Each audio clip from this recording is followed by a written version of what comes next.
Bienvenue sur les news de Samir. Aujourd'hui, on va parler de l'actualité. En effet, Mélenchon s'est exprimé à Rouen lors d'un meeting et il a dit des trucs intéressants, bien évidemment, en soutien. Alors, il y a d'autres sujets, mais en soutien à la Palestine et à Rima Hassan.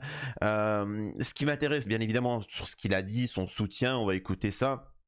Il a toujours les mots qu'il faut. Mais ce qui m'intéresse et qui me fait vibrer de plus en plus concernant Mélenchon, en tout bien, tout honneur, bien évidemment, quand je dis vibrer, euh, c'est qu'il, petit à petit, il dit de plus en plus que le problème est beaucoup plus complexe et beaucoup plus c'est-à-dire que ce n'est pas le problème, ce n'est pas Israël, hein. Israël, je le rappelle que c'est un État qui vit des aides, hein, qui vit des aides que l'Occident donne. S'ils arrêtent, c'est fini, l'État s'effondre de lui-même, le pays, bref.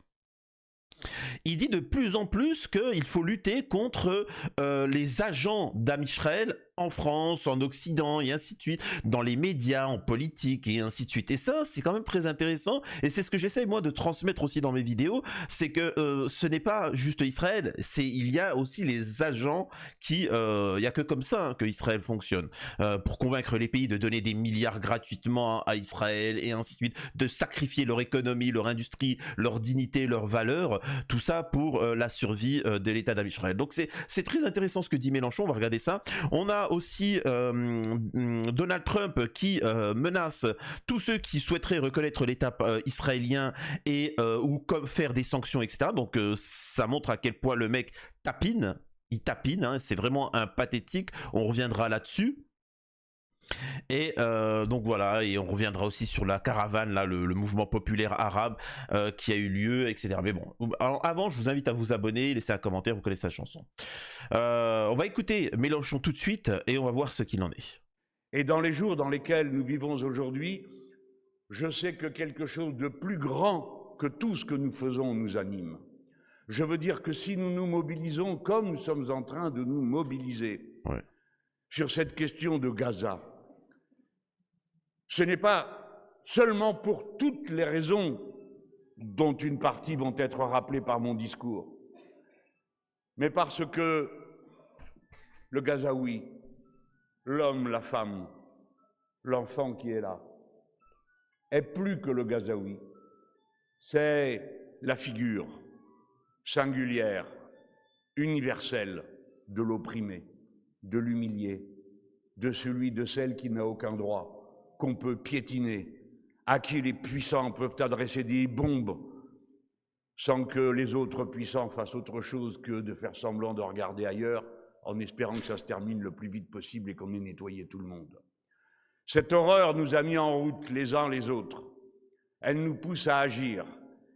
Et la direction dans laquelle nous nous engageons alors trace le chemin. Je coupe tout de suite pour vous dire que là, ce qu'il vient d'expliquer, c'est effectivement, il faut faire attention à tous ceux qui essayent de gagner du temps, même ceux qui parfois te disent c'est grave Israël, et en fait tous ceux ils appellent à gagner du temps. Ils appellent à gagner du temps et vas-y que je te scie ça et ainsi de suite. Pendant ce temps, le géno il continue. Hein. Il gagne du temps jusqu'au moment où il ne restera plus aucun Palestinien et vicieusement ils se diront bon bah il y a plus personne, bah salut au revoir. C'est le vice de certains. Et le chemin trace l'horizon. C'est pourquoi une fois de plus, dans le choix d'existence que nous faisons en militant, en nous engageant, nous accomplissons le diagnostic de l'humanisme tel qu'il est né depuis la Renaissance.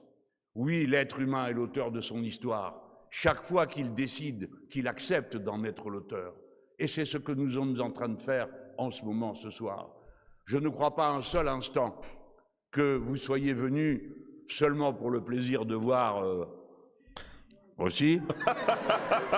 Mais je sais que vous aviez l'intention, et vous y avez réussi, de faire une démonstration de force qui parle loin.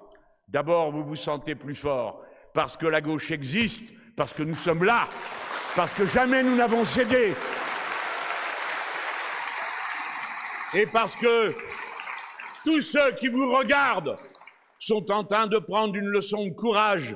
Ils croyaient qu'il suffisait d'aboyer en cadence sur les plateaux de télévision, de mentir comme des arracheurs de dents, d'insulter tout le monde pour que vous baissiez les yeux. Mais nous n'avons pas baissé les yeux. Voilà ce qui s'est passé.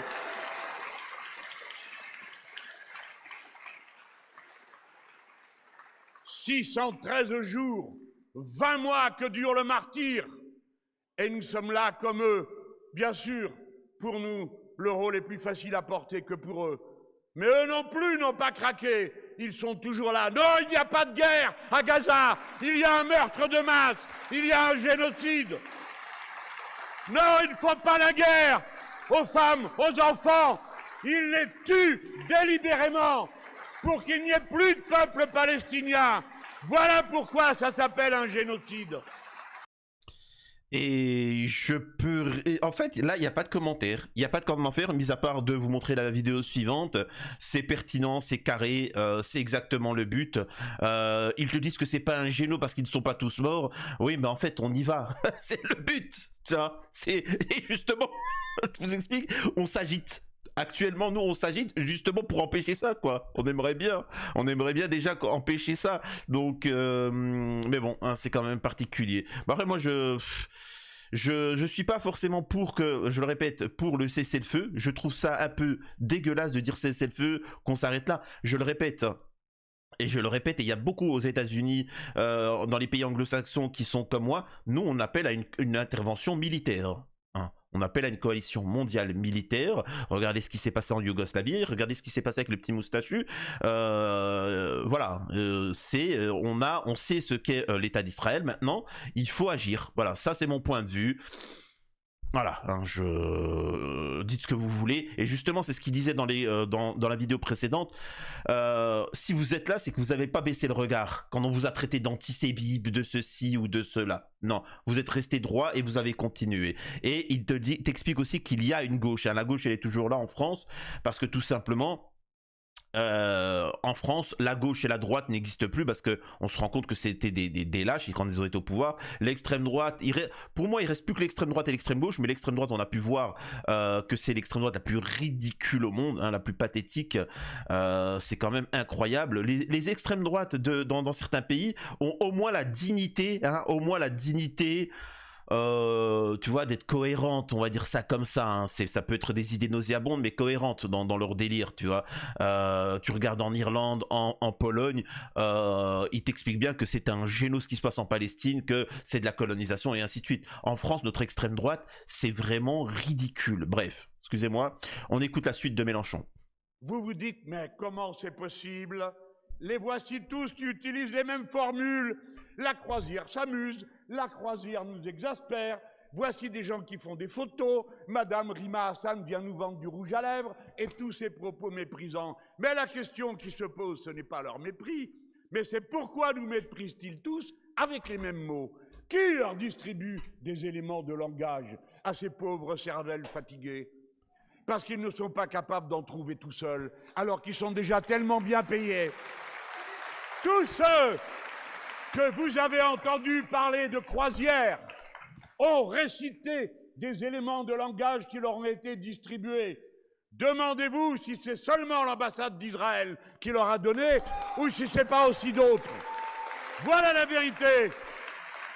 Vous êtes des perroquets, des répondeurs automatiques. Nous vous méprisons. Voilà ce que je veux dire depuis cette tribune à tous ces gens pour avoir parlé comme ça. La croisière, mais vas-y, risque une seule fois ta vie pour tes propres idées et alors on pourra écouter ce que tu racontes au lieu d'insulter ceux qui sont en train de le faire. Rappelez-vous, jeunes gens, rappelez-vous de leur nom, regardez leur vilaine figure. Souvenez-vous que s'ils vous ont menti ce jour-là, c'est que tout le temps ils sont prêts à vous mentir. Tout le temps ils sont prêts à vous bourrer le crâne. Tout le temps ils sont prêts à vous voir baisser les yeux parce qu'ils ne travaillent que pour ça. Qu'est-ce que l'idéologie de la pensée embarquée? Que font ces gens? Ils vous injectent le virus de la soumission. Voilà à quoi ils passent leur temps. Ils ne savent faire que cela. Rappelez-vous d'eux, rappelez-vous de leur visage et écoutez-moi bien. Ne les croyez plus jamais. Là, je vous le dis, hein, là, c'est un discours historique. Je pense que beaucoup ne connaissent pas. Moi, je regarde l'actualité, je commente l'actualité, les médias, les politiques et ainsi de suite. Peut-être que dans les détails, ça se joue dans les détails. Vous ne vous rendez pas compte que depuis quelques jours, Mélenchon, il est beaucoup plus, il est beaucoup pas plus pertinent, il est beaucoup plus direct dans la désignation de l'ennemi. Vous vous rendez pas compte de ce qu'il est en train de dire. Il n'est pas en train de dire que le problème c'est Israël, etc. Il t'explique bien que nos médias, nos politiques, les lobbies, le lobby israélien, etc. Il le désigne de plus en plus et il vous dit bien, qu'ils reçoivent des ordres et que leur rôle c'est de créer la peur en vous. La peur, c'est très important, la soumission, parce que c'est comme ça pour certains, comme Netanyahou et sa clique, Yahvé les a créés pour vous dominer. Vous êtes en dessous de l'animal, Yahvé nous a créés pour les servir. Et par exemple, et là je fais une petite parenthèse, c'est très important à écouter, vous avez les pays arabes. Les pays arabes ont une peur terrible des Israéliens parce que justement ils ont écouté ces médias-là et ainsi de suite. Il faut savoir que chez les Arabes, allez dans les pays du Golfe et ainsi de suite, hormis peut-être l'Algérie, la Tunisie, etc. Ils vous disent que Israël peut, quoi que tu fasses, attention si tu dis un mot de travers, Israël peut t'entendre et va te punir. Un peu comme Voldemort, tu vois, celui dont on ne peut prononcer le nom. Les Arabes, pour fonctionner comme ça, ils avaient, en fait, on leur avait instillé de la peur, etc. Et c'est pour ça que, quand il y a eu des images où le Hamas s'est battu avec Israël sur le terrain, vous savez, vous avez vu des images de combat, eh ben, ça a été un choc pour le monde arabe. Quoi? On peut résister à l'état surpuissant d'Israël? Et en fait, ça a choqué. Ça a choqué le monde arabe qui s'est dit, finalement, une victoire est possible.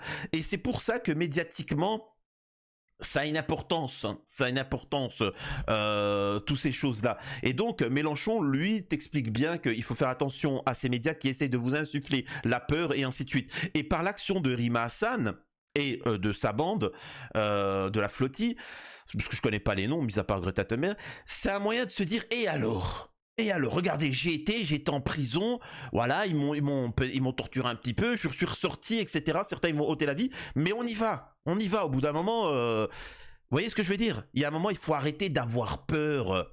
Vous êtes dans le bon droit, vous êtes la justice, vous dites des choses pacifiques, ce sont eux les mauvais, ce sont eux les génaux.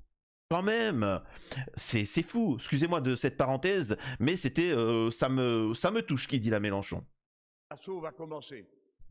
Et nous savions qu'il suffirait d'un geste maladroit, d'un excité dans le commando ou de quelqu'un qui prend peur soudainement. Un si petit bateau, rendez-vous compte, ce n'est pas le bateau qui la fois précédente comportait plusieurs centaines de personnes. C'est rien. Un coup mal placé, ça coule. Une bagarre à bord, c'est fini.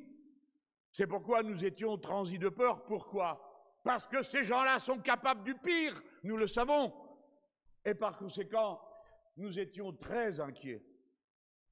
Alors ils ont d'abord jeté une sorte de peinture blanche sur le pont du navire, qui est une forme de signal de reconnaissance pour pouvoir piloter et coordonner l'action des vaisseaux rapides qui s'attaquaient à l'embarcation. Alors non, c'est pas ça. Je me suis renseigné concernant cette peinture blanche, etc. En fait, je vous explique ce que c'est. C'est un produit toxique.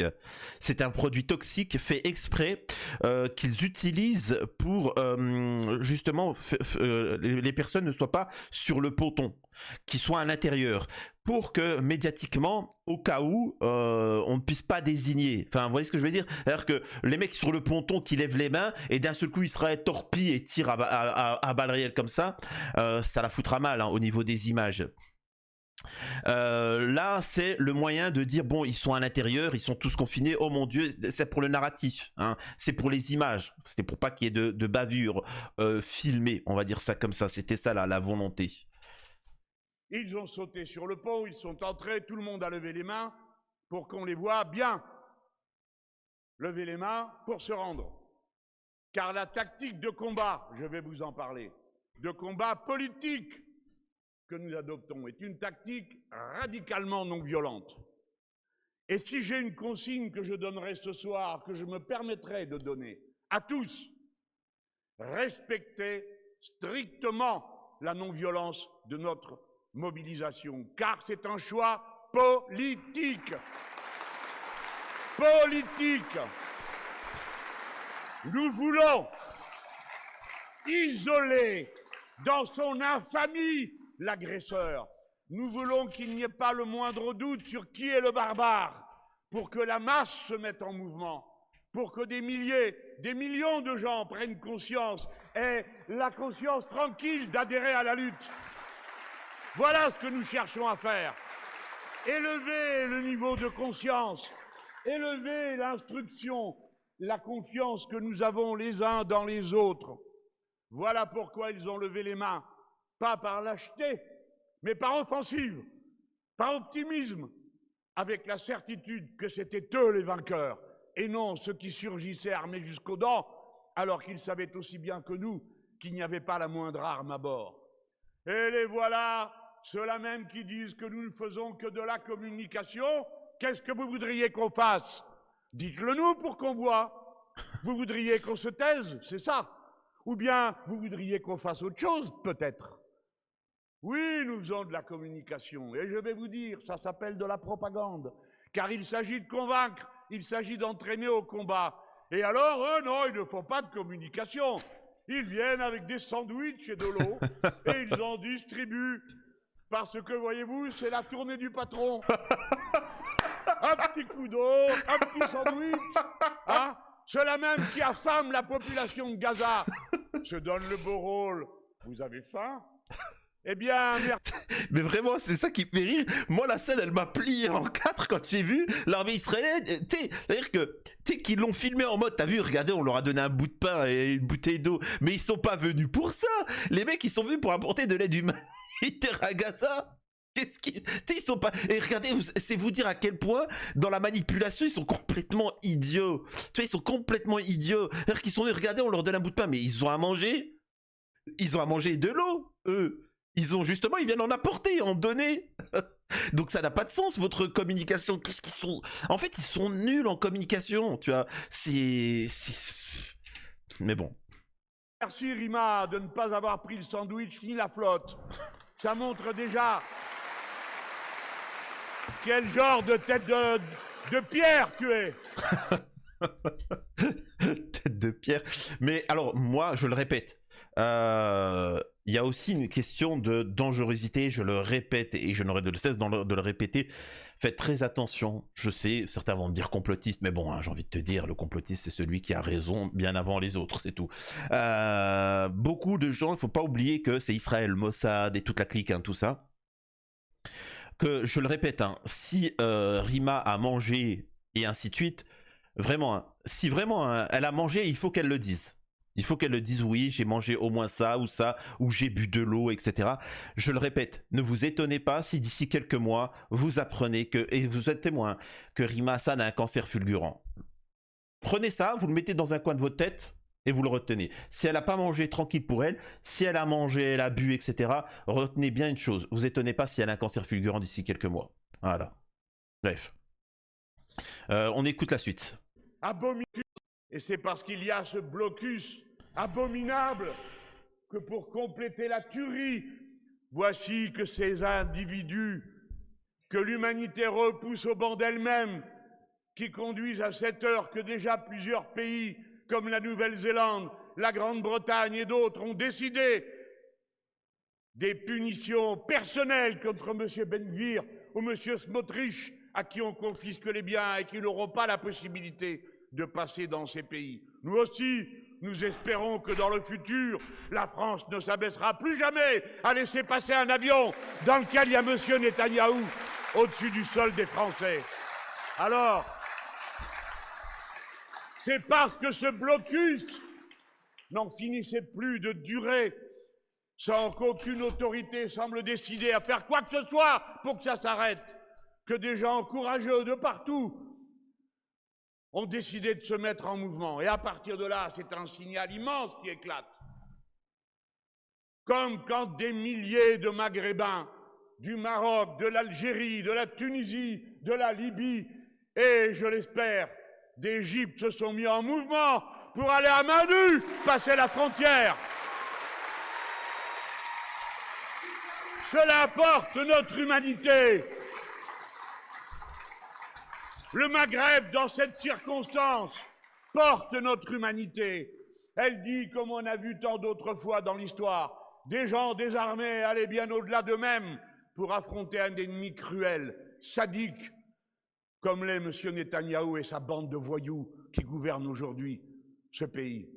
Oui, j'ai dit des voyous qui ont inventé d'aller en payer d'autres de voyous pour tabasser les malheureux qui sont là-bas, dans la prison de Gaza, à ciel ouvert. Voilà que M. Netanyahou, qui nous reproche d'être des agents du Hamas, finance ceux de Daesh et des voyous et des bandits qui persécutent la population. Voilà qui vous êtes. Vous tous qui nous faites des leçons, vous tous qui nous regardez de haut, vous tous qui profitez de cette circonstance pour vider votre ignoble maladie qu'est l'islamophobie, la haine des Arabes, qui vous occupe et vous envahit la tête. Vous êtes des malades. Voilà ce que vous êtes. Alors, très intéressant sur ce qu'il dit à plusieurs points. Je le rappelle que Netanyahou avait expliqué qu'il faut faire la même chose en France que ce qu'ils font à Gaza. Je répète, hein, le problème, c'est que c'est tellement, je sais, hein, c'est tellement choquant que les gens, moi, on me dit, Samir, comment tu sais, comment t'as prévu ça, bah en fait, c'est juste que j'ai les yeux ouverts et j'ai les oreilles ouvertes, tu vois, tout simplement, j'écoute. Et le problème, c'est que parfois, ils disent tellement de dingueries que vous n'arrivez pas à conscientiser la chose. Ils l'ont dit concrètement. Netanyahou a dit il faut faire la même chose en France, dans les quartiers pour les musulmans, les arabes, que ce que nous on fait à Gaza. Voilà. Donc, la majeure partie du PS à l'extrême droite te disent ouais c'est vrai mais peut-être pas comme ça ou peut-être que... Donc préparez-vous à ce qui va arriver, hein. Donc je le précise, on a appris maintenant que, maintenant c'est officiel, c'est-à-dire qu'on ça n'est plus caché, que tous les groupes terro-islamistes, Daesh, État islamique, etc., sont financés par Israël. Ce qui n'est pas étonnant, ne vous surprend pas, parce qu'on sait très bien qu'ils ont massacré des gens en Occident pour appeler l'Occident à attaquer l'Orient. On a aussi ces gens-là qui ont ôté essentiellement de la vie en Irak, en Syrie, au Liban, dans les pays musulmans qui entourent l'État d'Israël pour qu'ils puissent s'élargir et ainsi de suite, déstabiliser les nations. Donc maintenant c'est bon, tout est sur la table, tu vois, on est au courant de tout. Donc c'est vraiment un agent perturbateur dans l'humanité, cet état-là. Je vous le dis tout de suite, cette entité. Donc merci à Mélenchon de le préciser, c'est vraiment exceptionnel, hein. Là il y va quoi. Là il y va vraiment. Mais dangereux aussi. Ceux qui se prétendent plus français que les Français, qui sont, paraît-il, les Français de souche, parce que tout le monde sait qu'il y a des souches partout, qui ont juste oublié que le peuple français, c'est ce peuple qu'il y a aujourd'hui devant nous, tel que chacun d'entre nous, 1 sur 4, a un grand-père étranger. Et que, tiens, je pose la question, qui a un grand-parent étranger? Levez la main, je vous prie. Vous voyez? D'accord, voilà la nouvelle France. Et si je disais un arrière-grand-père, ça serait encore pire. Ou une arrière-grand-mère. J'ai vu la racaille, parce que eux, ils utilisent le mot d'extrême droite. Oser dire par la bouche d'un certain Julien Audoul, député du Rassemblement national, qu'on ne doit pas ramener Rima Hassan en France parce qu'elle n'a rien de française. Bon sujet. Être français, je vais vous l'apprendre, monsieur Julien Audoul, c'est avoir une carte d'identité française dans la poche. On ne vous demande pas d'avoir 4 bras et 6 jambes. On vous demande de l'avoir parce que quand vous l'avez, ça veut dire que vous avez rempli les conditions pour pouvoir l'avoir. Madame Rima Hassan est une enfant d'un camp en Syrie qui est venue en France et en France, elle est devenue française. Et c'est un honneur pour nous que de la compter parmi nous parce qu'elle porte haut les valeurs de la France telles que nous les comprenons. Elle est notre honneur. Alors attendez, il faut que je m'exprime par rapport à ce sujet-là. Le problème avec les gens de gauche, les gens qui sont politisés, moi je suis apartisan, même si bon voilà, je sais pour qui, voilà. Bon, je suis apartisan. le problème, c'est qu'il y a une peur chez la personne de gauche, surtout à l'extrême gauche, du drapeau français, du côté patriotique, du côté nationaliste et ainsi de suite. Mais moi, demain, je suis à la LFI, par exemple, je le dis, là, je monte au pupitre et je le dis clairement. L'extrême gauche est beaucoup plus nationaliste, beaucoup plus patriotique que l'extrême droite. L'extrême droite qui est là, qui tapine pour tout le monde, qui tapine pour l'UE, qui tapine pour Israël, là où la France insoumise, je suis désolé de vous dire ça, c'est factuel, appelle à l'indépendance de la France, l'indépendance des forces étrangères. Là, j'entends plus un De Gaulle que le RN. Vous voyez ce que je veux dire? Là, Jean-Luc Mélenchon peut se prétendre beaucoup plus de Gaulle que donc un véritable souverainiste français. Plus que gauche-droite. Là, le discours de Mélenchon, il n'est pas de gauche. Je suis désolé de vous dire ça. Le problème, c'est que politiquement, voilà, il y a des positions. Là, le discours de Mélenchon, il n'est pas du tout de gauche. Il est français, il est souverainiste, les intérêts de la France, qu'est-ce qui fait les intérêts de la France, et ainsi de suite. On a par exemple les agriculteurs, on sait que les agriculteurs français votent essentiellement le Rassemblement National. Pourtant, le Rassemblement National l'auront toujours mis dans le boule avec la libéralisation du marché des agriculteurs et les mettre en concurrence avec des Roumains, quoi, payer 200 € de l'heure. Et donc, ils ont détruit les agriculteurs français. Mais ils sont tellement racistes du côté des agriculteurs qu'ils continuent à voter RN. Tu vois, et ils l'ont 40 ans qu'ils ont parlé du hijab. Maintenant, la abaya, ils comprennent pas pourquoi ça va pas. L'un ou la LFI a essayé de protéger, voter des lois pour protéger l'agriculteur français, le travailleur français, en étant un peu plus en nationalisant, en privilégiant le travail français, etc. Et pourtant, c'est eux qu'on dit traître à la nation française et que les autres, on les parle de souverainistes, nationalistes, etc. Ils sont à la solde de l'État d'Israël pour pouvoir se lancer en politique. Ils tapinent, ils vont tapiner pour Israël. Tu vois, au moment ils vont là-bas pour oui, mais vous savez, on est des gens bien, on peut rentrer en politique française. Alors que Mélenchon, il en a strictement rien à battre. Donc, qui ici va mettre le drapeau français en haut de tout, hein, je le précise. Donc, c'est quand même particulier. Voilà. En tout cas, c'est mon analyse en tant que personne apartisante. Hein, donc voilà, bref. Monsieur O'Toole, c'est vous qui êtes vraiment très bizarre. Vous ne comprenez pas ce qu'est la France. Vous nous préparez un tri que nous ne supporterons jamais. Nous ne le supporterons pas parce que personne n'est capable de dire comment vous allez trier. Il n'y a pas de Français de papier. Il y a des Français. Et il y a des gens qui aimeraient bien être fiers d'être Français. Et puis il y a des gens qui ont décidé qu'ils ne seraient pas Français, et c'est bien leur droit, et qui participent au travail et au bonheur de tous. Il n'y a pas de Français de papier. Épargnez-nous cette humiliation. Épargnez-leur cette humiliation. Donc voilà, très intéressant. Alors. On ne parle que de droit. Le droit qui a été acquis, qui s'appelle le droit international. Il est imparfait, c'est sûr. Il pourrait être beaucoup plus offensif, c'est certain. Il devrait être défendu, bien sûr. Mais il existe par l'ONU. Et l'ONU est l'enfant des souffrances terribles de l'humanité dans 2 guerres mondiales. Nous devons la protéger, la défendre, la respecter, quelles que soient ses imperfections et ses blocages.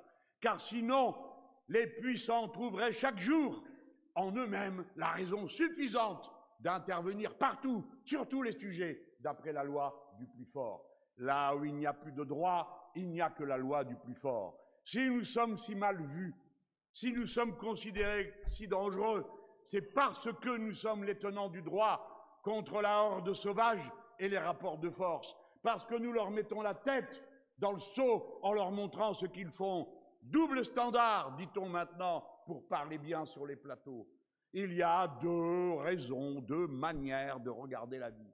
Eh bien, c'en est une de trop. Car là où il y a double standard, il n'y a plus aucun standard. Ça veut dire que c'est la loi du plus fort. Et c'est cela qui est combattu à main nue par 12 personnes dans un bateau.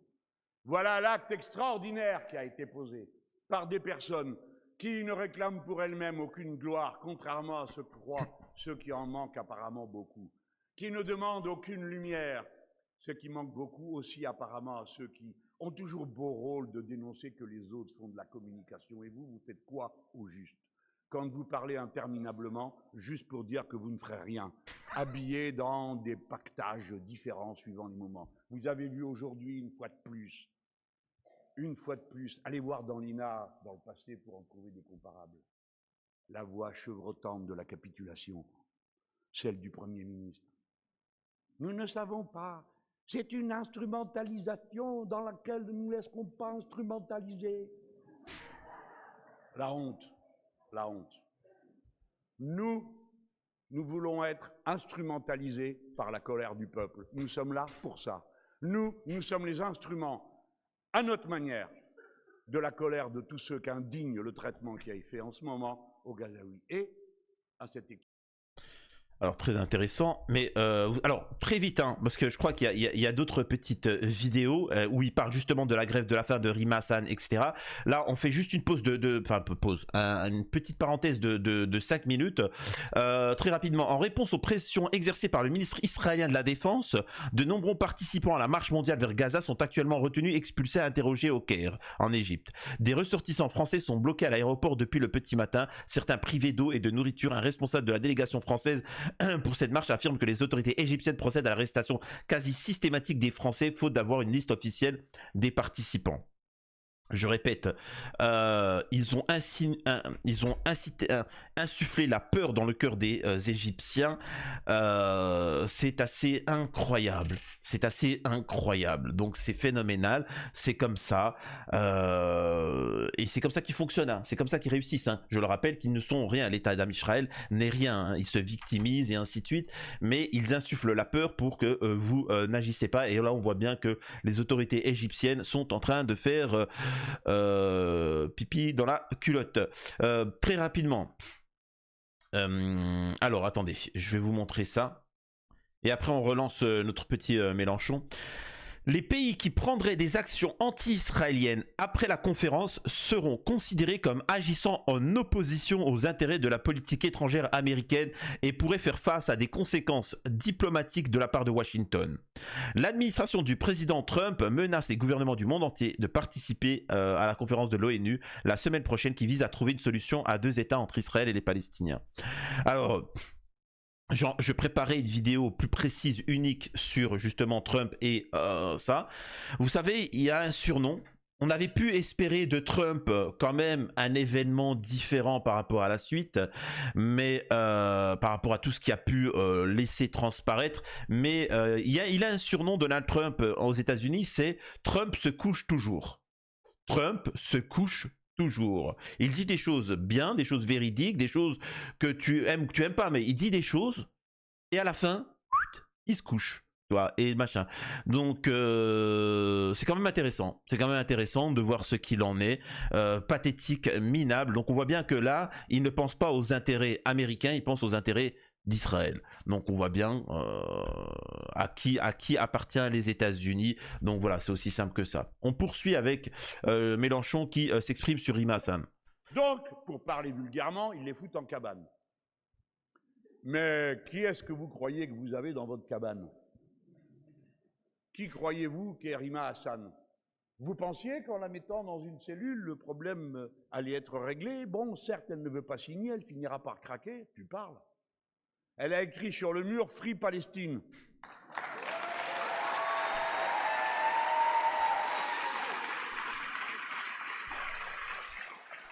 Sur le mur de sa cellule, elle est en prison. Ils ne leur ont pas donné à manger pendant des heures. Ils refusent de lui donner de l'eau minérale et ils la condamnent à boire l'eau suspecte qui coule du robinet, en sachant, comme vous le savez tous, ce que ça donne, de boire de l'eau qui n'est pas potable. Alors là,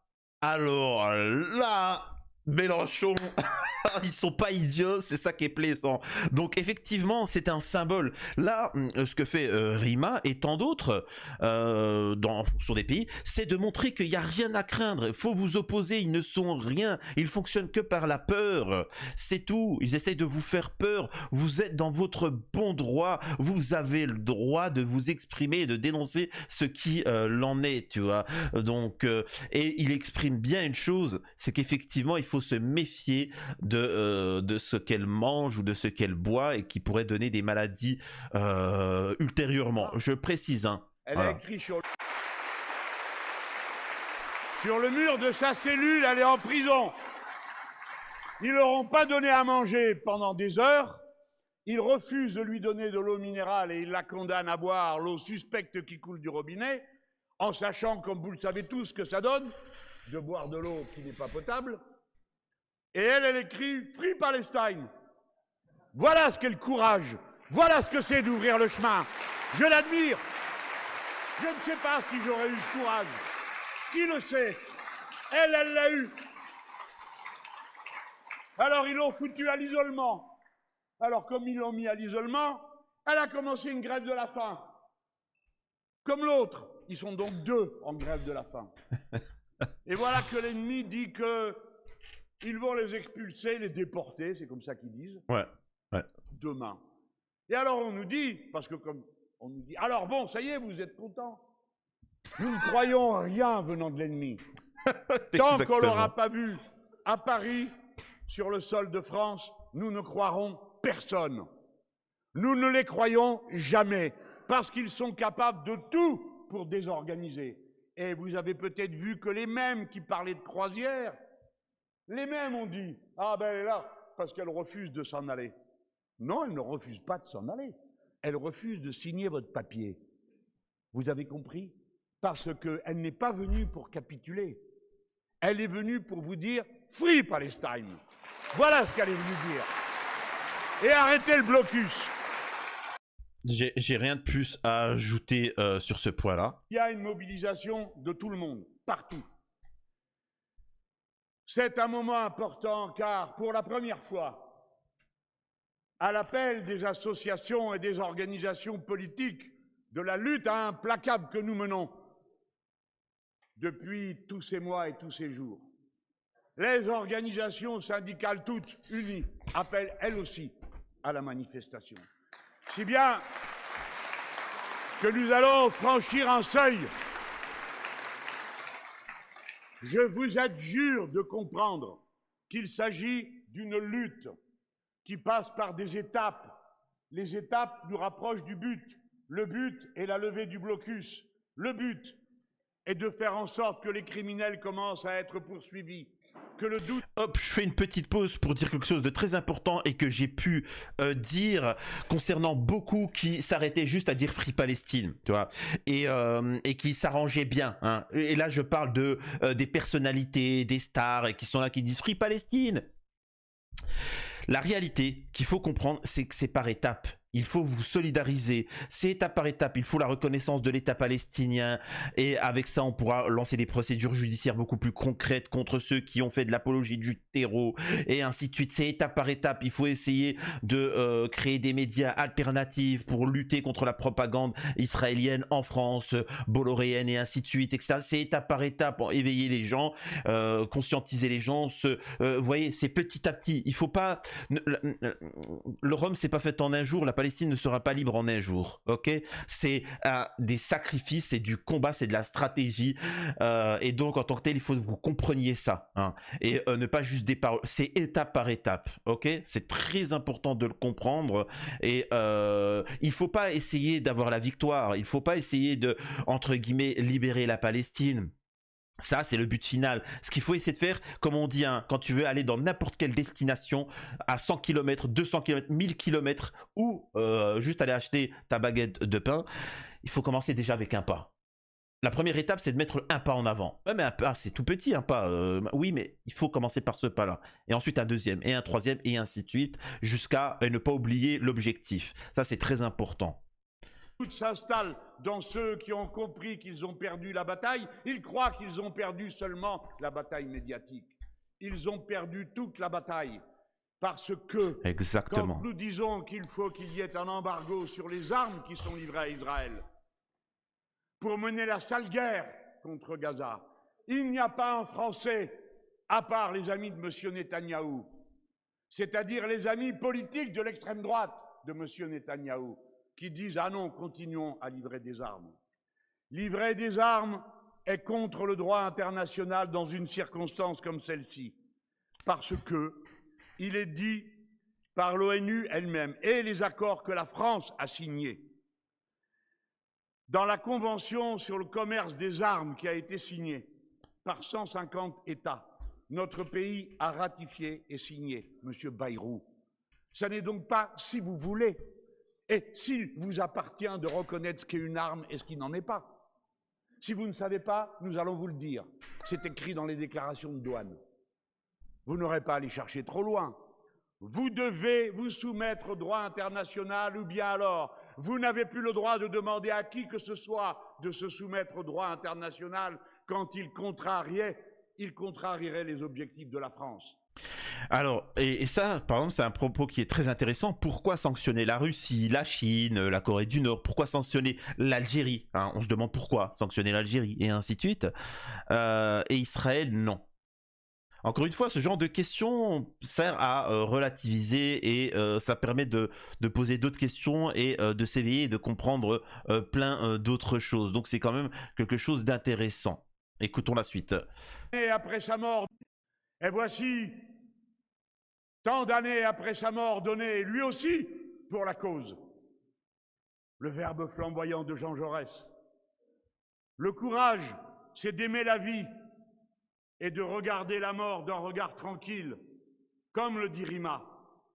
C'est d'aller à l'idéal et de comprendre le réel. C'est d'agir et de se donner aux grandes causes, sans savoir quelle récompense réserve à notre effort l'univers profond, ni s'il lui réserve une récompense. Le courage, Rima, avec toi, c'est de dire et de chercher la vérité. C'est de ne pas subir la loi du mensonge triomphant de ceux qui disent que ce sont des croisières. Le mensonge triomphant qui passe. De ne pas faire écho de notre âme, de notre bouche, de nos mains, aux applaudissements imbéciles et aux huées fanatiques. Et Camus de conclure, je me révolte, je m'inssoumets, je suis insoumis, donc nous sommes. Excellent. Y a pas... Là, c'est très intéressant parce qu'il parle justement du sacrifice à faire dans un combat, hein. Moi-même, je le rappelle que le groupe Bolloré m'avait proposé, c'était du 6000 balles par mois pour truquer. J'avais refusé. Voilà. Ensuite, il y avait eu la censure. J'avais une attaque judiciaire. J'ai gagné. Et ensuite, la chaîne a sauté, bizarrement. Et d'un seul coup, voilà, c'est comme ça. Dès que tu parles de Gaza, ça chute. Tu te fais pas d'argent. Et ainsi de suite. C'est pas grave. L'important est la cause. La cause, peu importe ce qu'il y a, peu importe si tu as des difficultés et ainsi de suite. Tout ça pour dire que nous avons malheureusement beaucoup de stars, de personnalités médiatiques qui ne jouent pas leur rôle et qui ne dénoncent pas et qui viendront après la guerre pour récolter juste les lauriers. Vous voyez ce que je veux dire? C'est une fois à la fin de la guerre et une fois la victoire, et vas-y, ils vont sortir avec des drapeaux et venir, et etc. Bande de minables. Non, il faut aller au combat. Il y a des choses à perdre, c'est pas grave. L'important, et sans savoir ce que ça va donner, c'est ça le courage, hein, malheureusement. Et s'il vous plaît, certains qui me disent, Samir, ouais, à l'époque tu faisais je sais pas combien de vues, tout ça, pourquoi t'as... C'est pas grave. C'est pas le but, c'est pas le sujet. L'important, c'est est-ce que je peux regarder, me regarder dans la glace? Est-ce que je peux regarder en me disant j'ai fait mon travail, j'ai fait ma partie de mon devoir. Voilà, le reste, c'est pas grave la suite, tu vois. Il nous reste 2 petites vidéos de Mélenchon et c'est bon. Et là, vous aurez eu l'essentiel et c'est quand même assez incroyable. Surtout la dernière vidéo, je vous laisse pour la fin et regardez ça. Une fois qu'ils sont intervenus, cette bande armée, ils l'ont fait dans les eaux internationales. Ou bien disent-ils, dans des eaux qui sont sous notre autorité, eh bien nous ne le reconnaissons pas. À 180 km de la côte de Gaza, vous n'êtes pas chez vous, monsieur Netanyahou, vous êtes en pays palestinien.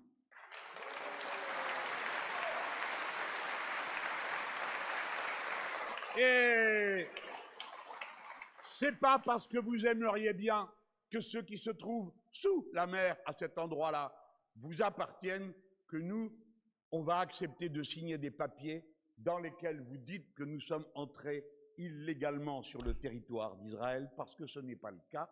Personne n'est entré illégalement sur le territoire d'Israël pour la raison que peut-être, et ce n'est même pas sûr, il voguait dans les eaux palestiniennes. Alors, je dis peut-être, parce que le cas le plus sûr, c'est que c'était les eaux internationales. J'ai vu un de ces ministres, là, tout à l'heure, Ah, comme ça, oui. Oh, il ne m'appartient pas de savoir si c'est les eaux internationales. Ben si ça ne t'appartient pas, va-t'en, fais autre chose. Parce que ce qu'on attend, nous, c'est qu'on défende nos droits. Voici ce qu'il vous reste à entendre, monsieur le Premier ministre, monsieur le Président de la République. La personne de madame Rima Hassan, parce qu'elle est députée du peuple français, sa personne est sacrée. La République, c'est elle.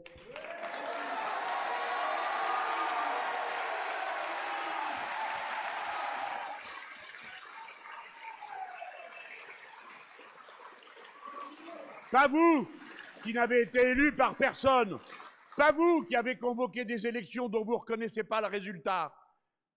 C'est vrai. Et en à plus, cet instant, ce qu'a fait la bande à Netanyahou, s'appelle n'importe où dans le monde de la piraterie. Regardez ce cœur d'hypocrites qui passent leur temps à dire « La navigation doit être libre dans la mer de Chine. Elle doit être libre dans la mer Rouge. Elle doit être libre partout, sauf là où M. Netanyahou a décidé qu'elle ne l'est pas. » Eh bien, vous êtes ces larbins, vous êtes ces porteurs de sacoches, vous êtes à son service quand vous parlez comme ça. Et quand vous dénoncez l'activité des élus, vous vous comportez d'une manière indigne. rien de plus à dire. Le gouvernement de M. Ça, c'est la dernière vidéo et pour moi, c'est vraiment celle qui en dit le plus. Hein. Écoutez ça. Le combat politique consiste à isoler le gouvernement de M. Netanyahou.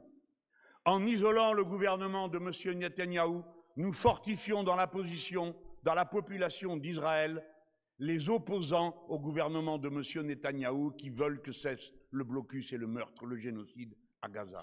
Bon, non, Je veux dire, en votre nom à tous, merci aux Israéliens qui sont allés à l'ambassade de France à Tel Aviv pour militer en appui et en soutien aux Français qui étaient dans le vaisseau Medellin. Notre tâche consiste à isoler les porte-paroles de M. Netanyahou en France, qu'ils soient absolument abjects et dégoûtants comme M. Meyer Habib, ou qu'ils le soient d'une manière plus suave et mondaine, comme c'est le cas sur les plateaux. Il faut les isoler. C'est notre contribution à la lutte. La mobilisation a du sens pour montrer qu'on isole. Voilà ce qu'on est. Et quand il dit isoler, c'est dans tous les domaines. Vous devez boycotter les produits israéliens, vous devez boycotter les médias pro-israéliens, faire en sorte... C'est comme avec TPMP et Hanouna. Il y a eu un boycott, ils ont perdu de l'argent. Hein. C'est une bataille qui a été gagnée, une grosse bataille qui a été gagnée. Maintenant, regardez, il est obligé de partir sur M6, etc. Et ainsi de suite. Tout ça, il faut les boycotter et donner de la force aux médias alternatifs. Il faut être solidaire. Il faut vraiment les isoler. Il faut isoler Israël, mais d'abord en France, isoler les agents de l'État d'Israël. Et donc, la victoire s'avancera petit à petit, étape par étape. Donc voilà, écoutez, je vais pas rester plus longtemps parce que 48 minutes la vidéo. Je vous invite à vous abonner, laisser un petit don pour ceux qui souhaitent soutenir la chaîne. N'hésitez pas à laisser un commentaire pour expliquer ce que vous pensez de Mélenchon.